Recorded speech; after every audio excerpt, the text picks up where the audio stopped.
KSM TV, voice of the voices. Greetings to all our listeners. We welcome you once again to KSM TV. As we always do, we bring you the latest news. What is trending now? Hit the subscription button if you are new on this channel. For those of you who are already on this channel, keep sharing it with your friends and family, loved ones as well. Now I say, let's go and listen to what the political commentators are saying. To name it, we have Fifi Kwete, and then we have Joseph Yamin, and then we have Sami Jemfi, and we have Hannah Pisu Kote. These are the members of the campaign team. Show them some love, man. The NDC launched their official campaign just a couple of days ago. And when I had an interview with Sami Jemfi, there was one question I asked him. I said, look, people may want change. We may actually get change. Getting change is okay. It's easy to get change.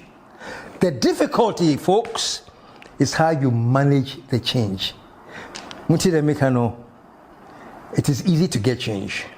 The difficulty is how to manage the change. Why am I saying this, folks?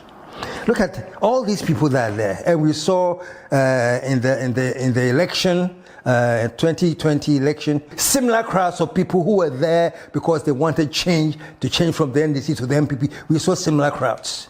These are the crowds. This is what I'm talking about. They are there because they want change. And let me repeat it. Getting change is easy. Managing the look, you see all these crowds that are there. Let us assume if Mahama should win, do you see the crowds there? And this is just the north, though. They are now going to go to their campaign lunch and do up and down across the nation as all the parties do. But this is just in the north, though. My question is, do you see the crowds there? All these people are coming with mighty expectation. Trust me, and this is going to JDM. JDM, trust me. If you should come to power with all the fanfare and everything, the big crowds and everything, and let's say you actually come to power, let me assure you something.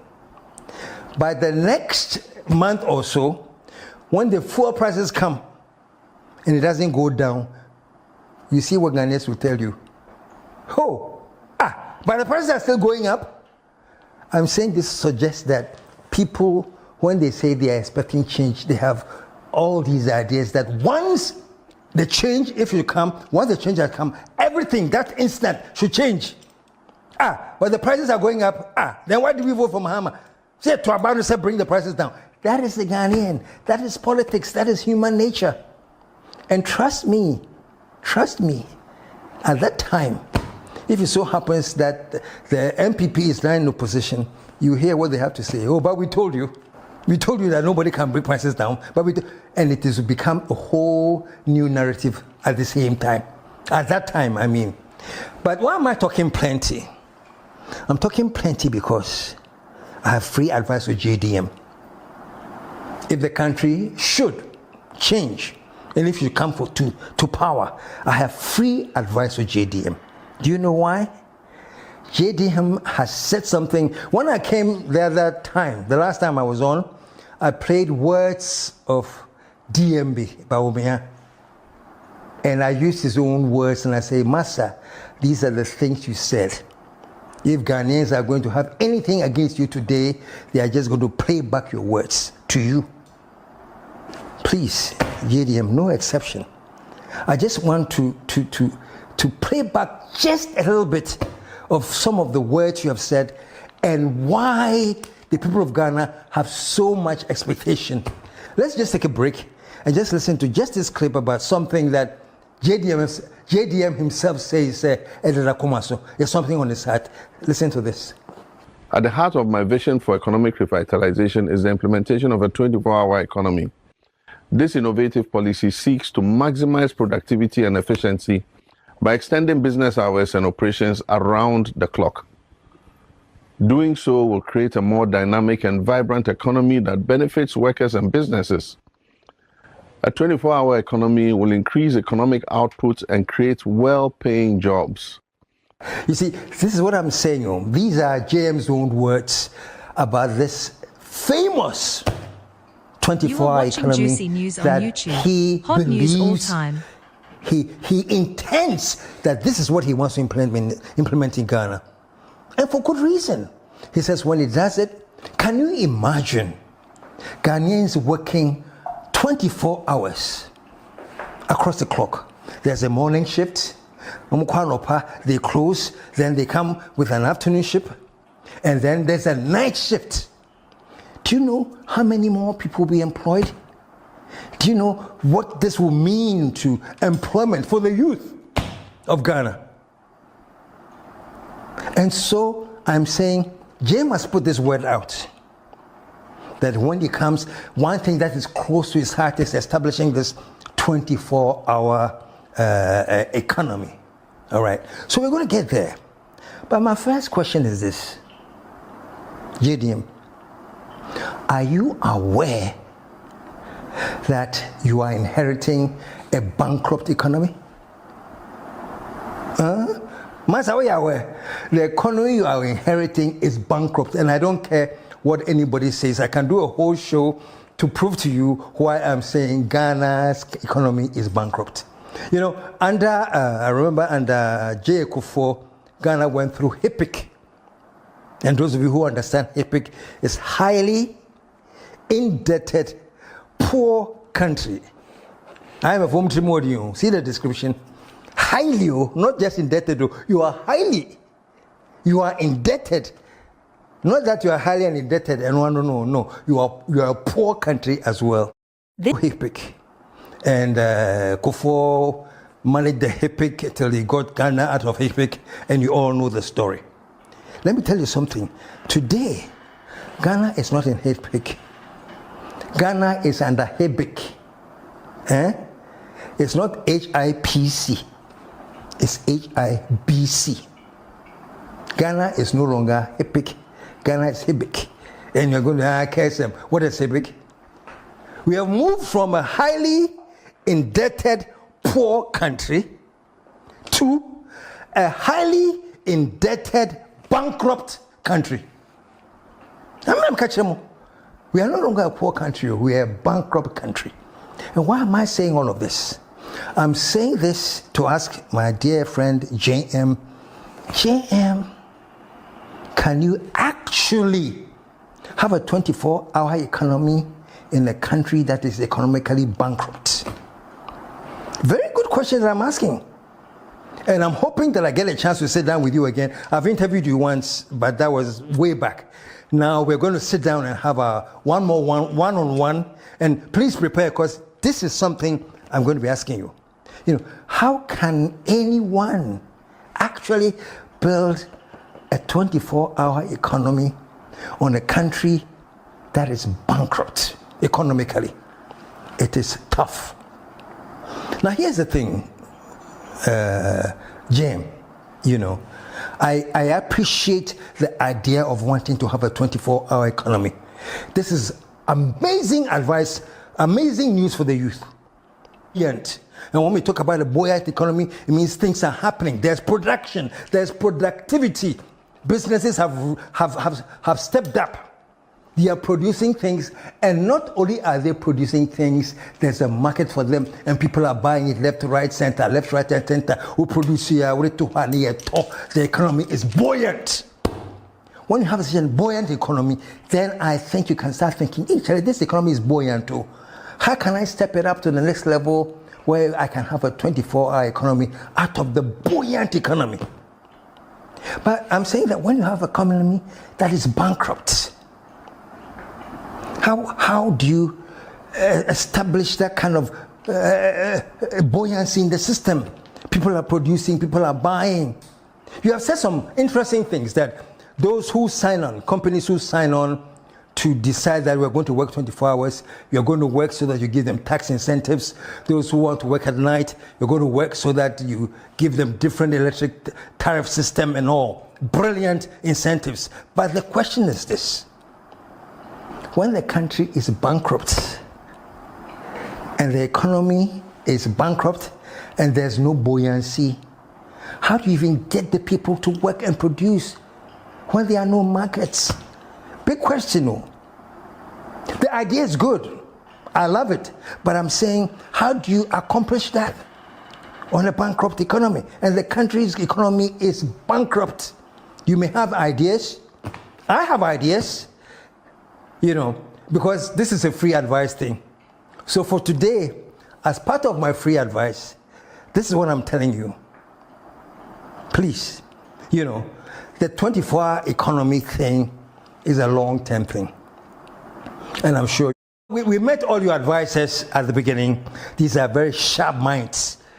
And I know at least one or two of them. And I know they are sharp minds, So I know that they are going to back you to do whatever you want to do. But I am thinking this. And dear team, please hear me out. The 24-hour economy is a long-term thing.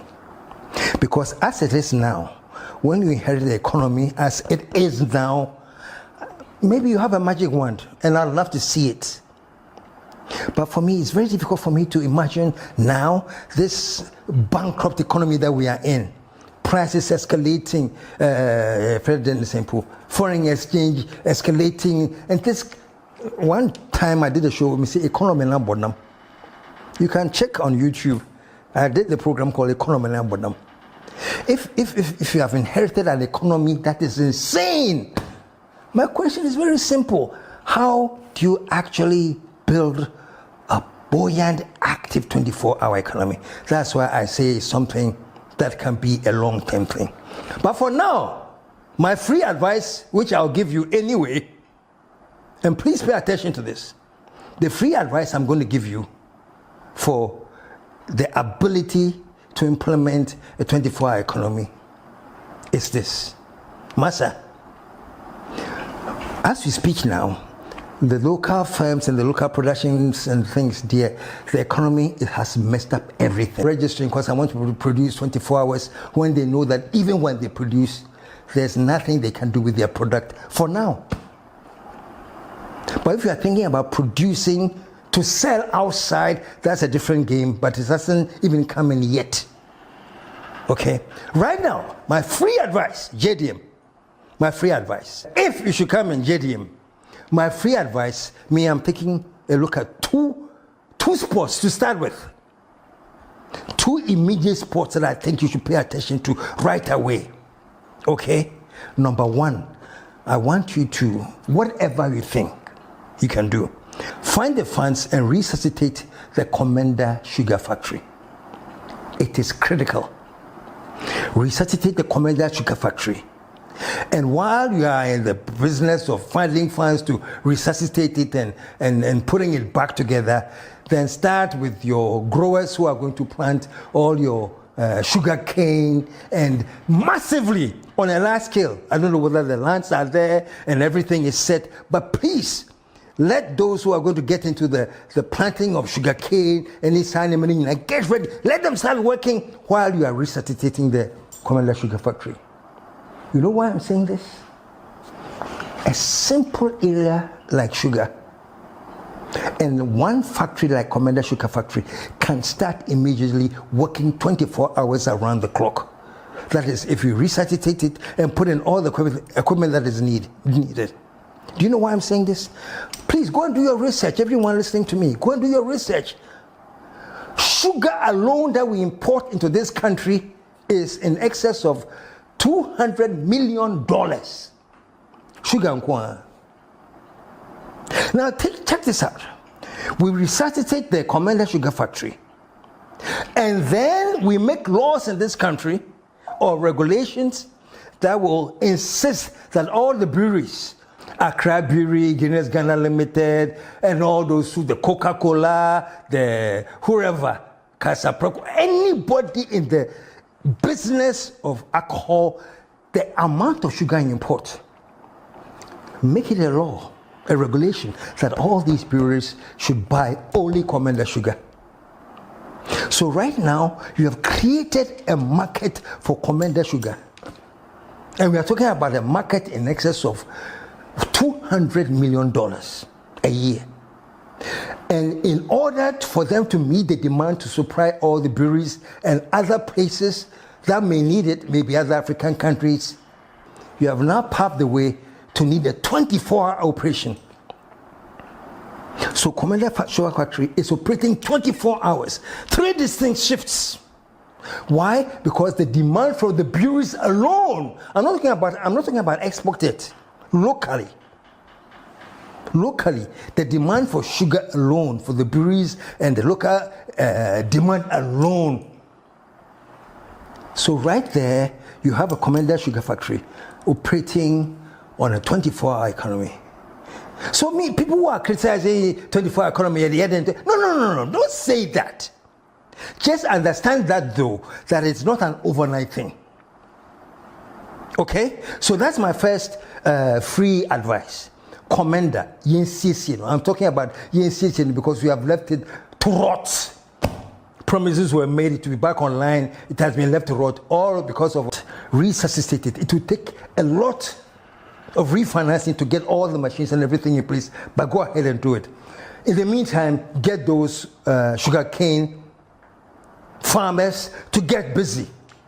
Do you know the employment right there that we are creating? Just getting the youth to get into sugarcane farming alone, just getting the youth to get into operations of the Commended Sugar Factory, just getting people to produce so much sugar that they can meet our local demand. I'm not even talking exporting yet. That will come later. So Commended Sugar Factory is number one. The other thing too, that we can do everything we can to resuscitate the Kumasi Shoe Factory. I know that JDM, I think the once upon a time you tried to bring it back, but I don't know how much it is online. But I'm telling you, Ghana, think about this. Do you know that we import all these uniforms that our soldiers wear? The uniforms, the belts they put on the uniforms, everything is imported. And for security reasons, I don't think the national security would disclose the budget they have for military. And then the equipment and everything. I don't think the ministry will disclose it. But I'm telling you, folks, the amount of money we are spending as a nation to buy military in Tadie Keke and Pabuano, just their shoes, it's crazy money. So there's one example. Just equip the Kumasi Shoe Factory with the capacity to produce just the footwear for Soldier 4. Not just the soldiers. So we have Ghana Fire Service, we have immigration, we have this, we have that. All the forces. Almost footwear keke. If you know how much money we spend on that a year to import. How about we put some money in resuscitating the Kumasi Shoe Factory?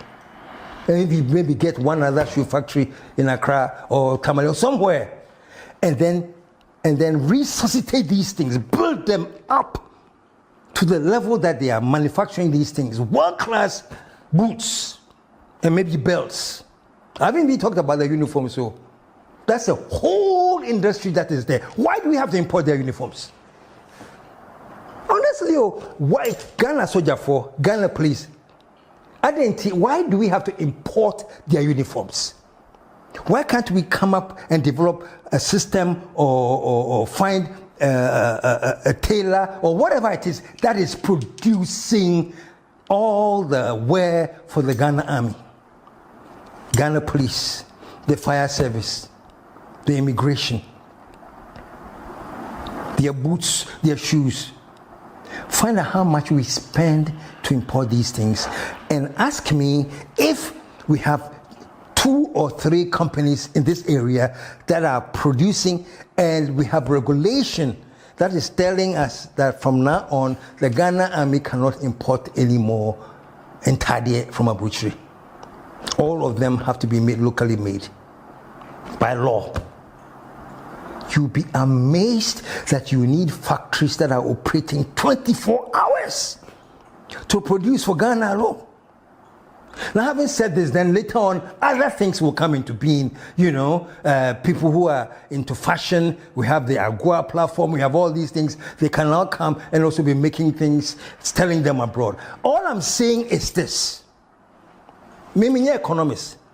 I've never been to a school of economics. I've never even studied economics. When I went to sixth form, near economics, we see the mayor government. You have to pick either economics or government. I did government literature, and what else? Something else I did, Minkaipo.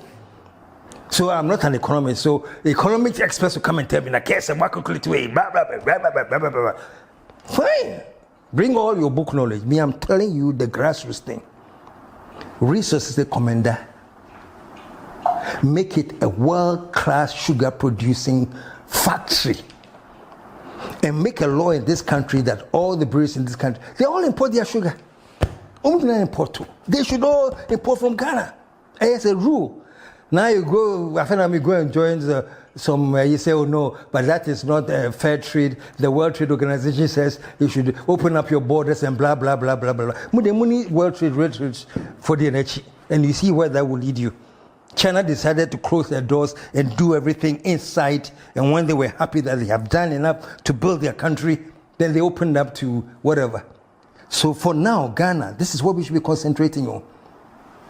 Let us identify some key areas. I'm talking right now, sugar, the shoe factory. Mopa, as we go on, near the rice production account. Do you know how much rice are being consumed just by universities and secondary schools and alone? We make a law that we are now going to resuscitate the Dowenya rice irrigation, whatever happened in him, but let's wake it up and send the youth there in droves, 24-hour shifts, to start working. Serious work, oh. Not this joking work, nonsense. Serious work. We need to have that mentality to turn Ghana around. So JDM, I know I'm talking plenty, but I'm saying if you should come back, trust me, you've been president already, and then you lost the election, you tried to come back, you didn't win, you're going to try to come back again. If you should win, let me guarantee your team that nobody in Ghana, if you should win, is saying, oh, JDM is coming, so let's give him some honeymoon time. Don't find him out to 2 years. No. The team that I talked about earlier, I think right now, and I know you probably are doing it right now, design it so that JM hits the ground running. If he should come back, he should hit the ground running. There's no time crowd. Because you'll be surprised that he will hit the ground, and in 3 months people are saying but why aren't Ghanaians working around the clock? That's the nature of Ghanaians. What you say we hold you to. I was holding Baumia to things that he said just a few days ago on the currency and everything. And I know there were many people on the responding that I didn't understand him and this. Don't worry. As for sycophants, I know you're thinking, and even as I'm talking, I know what you are thinking about telling me already. So I'm okay. You can do that all you want. But the facts on the ground still remains the same. Pacho JM, if you should come back again, it's your second coming, and trust me, they're expecting a different mode. Your friend is saying, this man has good sound bites by Nanado. Amazing sound bite. Ghana, amazing sound bite. Nada. One of his most favorite sound bites I like so much, and came and he said, I'm in a hurry. You see, damn. That's what I want to talk about. I'm in a hurry. Nana just said, Nana has inherited Ghana. Now, things are so not together. So he and his NPP have to put things together and turn Ghana around in 18 months. Or say, I am in a hurry. Please, JDM team, note that if JDM come back, he should hit the ground in a hurry.